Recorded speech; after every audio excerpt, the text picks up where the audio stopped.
দেতা কোৱা আমাৰ বোলে অশোক স্তম্ভটোত এটা হাতীও আছে হয় নেকি বাৰু কথাটো হয় আমি যদি আপাত দৃষ্টিত চাওঁ তেতিয়াহ'লে আমি অশোক স্তম্ভটোত কেৱল মাত্ৰ 4টা সিংহ পিঠিয়াপিঠি গৈ থকা দেখা পাওঁ কিন্তু যদি ভালদৰে চোৱা যায় অশোক স্তম্ভত থকা সেই সিংহকেইটাৰ তলতে এটা ষাঁড় গৰু আৰু এটা ঘোঁৰাও দেখা পাওঁ যাৰ মাজত এটা অশোক চক্ৰ থাকে কিন্তু তাৰ পিছফালে অৰ্থাৎ অশোক স্তম্ভটোৰ পিছফালে সিংহকেইটাৰ তলত এটা হাতীৰ ছবিও আছে যিটো আমি সচৰাচৰতে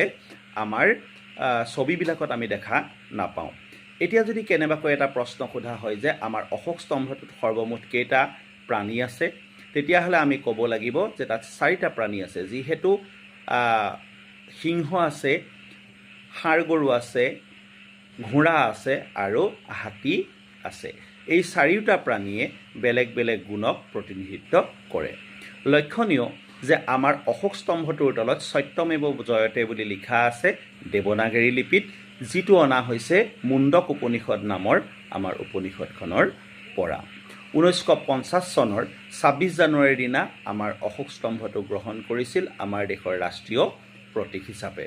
আৰু এইটো আছে সাৰনাথত অশোক মহাৰাজ অশোকে বা মহৰ্ষি অশোকে এই সাৰনাথৰ স্তম্ভটো নিৰ্মাণ কৰাইছিল